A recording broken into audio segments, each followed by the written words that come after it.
I don't think anything she says at this point will sway her who's two-stepped against her now.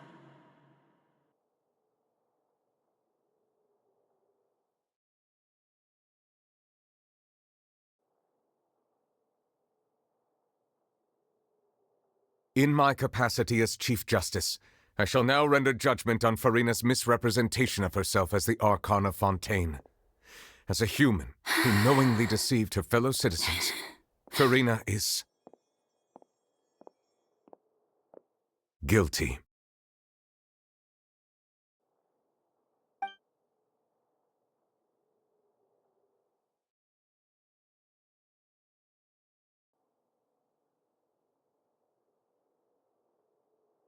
We shall now turn to the Oratrice Mécanique d'Analyse Cardinale to render the final verdict on the charges.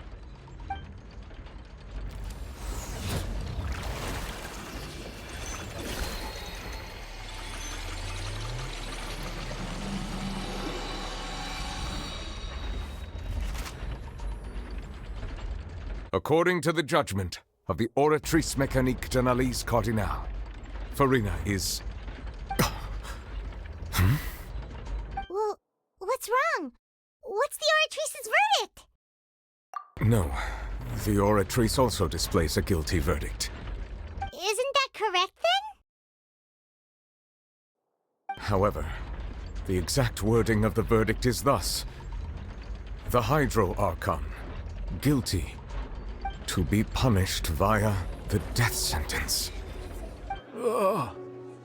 The death sentence? That's actually one of the available sentences?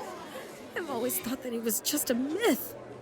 The one and only time the death sentence has been handed out at the court, and it's been given to the very person we've worshipped as the god of justice? What an unexpected twist. Farina's been sentenced to death by the Oratrice? We just wanted to use the trial to show her the seriousness of things so she'd tell us the truth. How did things escalate this quickly? This outcome is indeed quite strange. According to Fontaine's current definitions of justice, as well as its recommendations for criminal sentences, is this sentence really appropriate for the crimes that have been committed? Yeah! Even Fauché wasn't sentenced to death by the Oratrice. You know, the real evil mastermind behind the serial disappearances case. Indeed. Not only is Farina's sentence overly excessive, the very point of our trial today was also to prove that Farina has never been the Hydro Archon in the first place. But now, the Oratrice seems to have deliberately invoked the title of the Hydro Archon. What does this mean?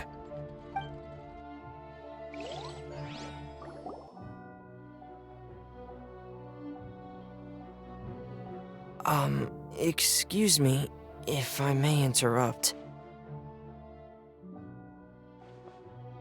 Is the trial still going? Fremine! You finally made it.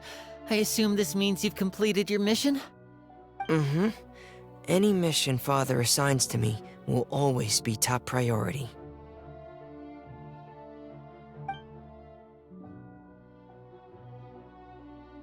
Is that the first prophecy slate? Huh. So the knave privately arranged for Fremine to try and find the missing slate. I looked everywhere and finally found it at the bottom of the sea. It took me a long time to get around some dangerous stretches of water.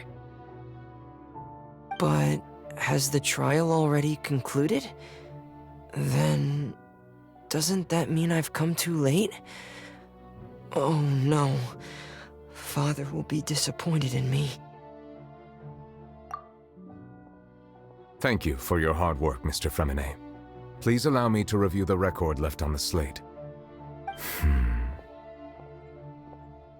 Traveler, I believe that you have already seen the other existing slates, and would like you to come here and confirm their contents.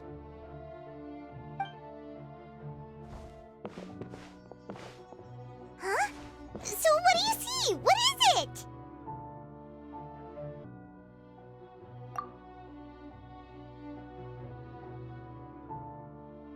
I believe I've now made sense of the Hydro Archon's crime.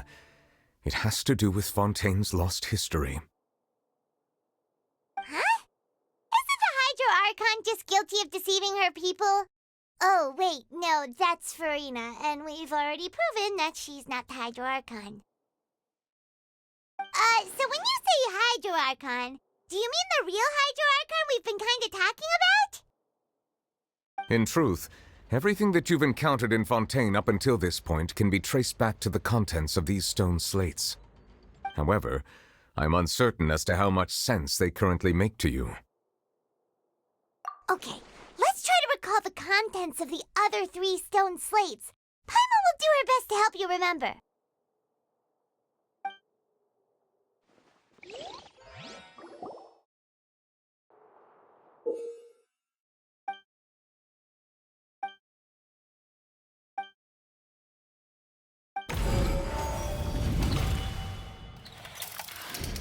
The first stone slate describes what you just said.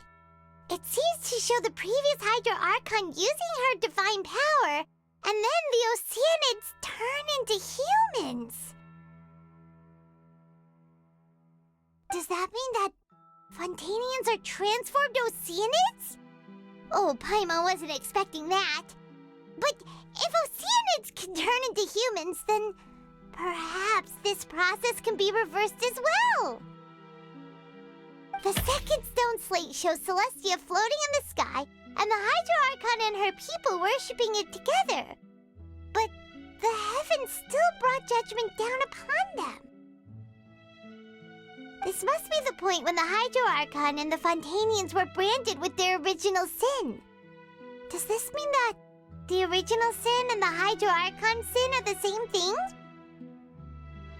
The third slate shows the Hydro Archon sinking into the sea surrounded by many people. That reminds Paimon, didn't we also watch that happen to someone else?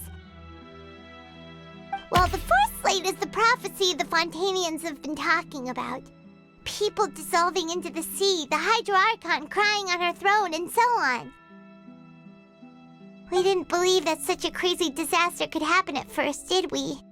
But after that incident, it was just a question of when and not if.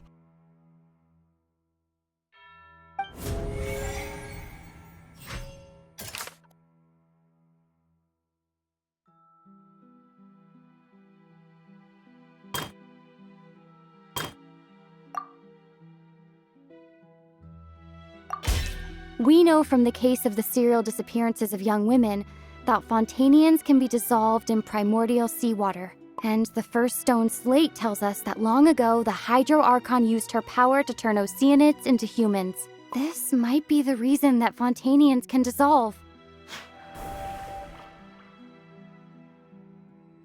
That doesn't sound quite right. Let's think about this some more.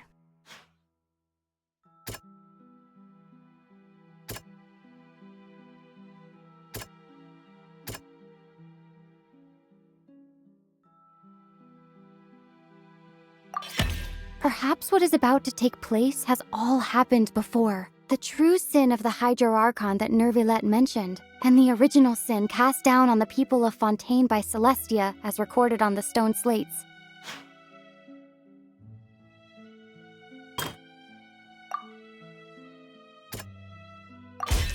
It's not as simple as falling into the sea. When Navia fell into the sea, her consciousness was subjected to judgment. The stone slates show the people gathered around the Hydro Archon in the sea. Could that be alluding to the same thing?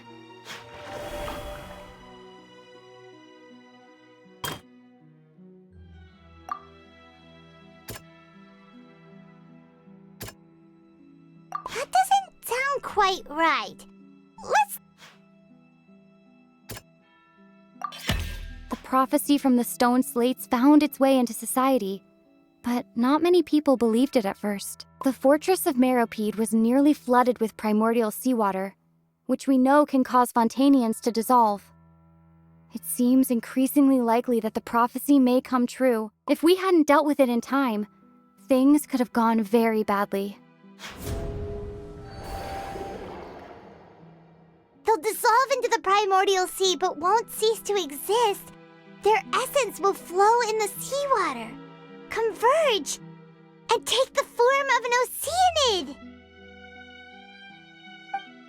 The Hydro Archon was sentenced to death in court, shocking everyone present. Perhaps this means that her sin was actually Fontaine's original sin. Navia fell into the water inside those ruins, and she nearly dissolved. She was surrounded by the people of Poisson in a court within her consciousness, and was forced to take part in a trial meant to make her stay. The eruption of the primordial sea at the fortress of Masquerade was the surest sign that the prophecy was about to come to pass no matter what. The stone slate's contents can all be verified by recent events. If we combine what we know together, loads of truths should come to light.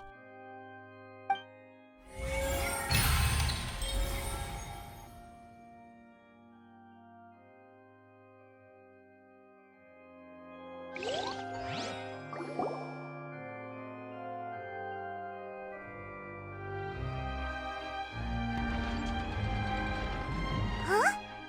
Oh, Paimon gets it now! So that's how you can make sense of it. But then it feels like we're going to have to share some truly shocking revelations. Let's hear them.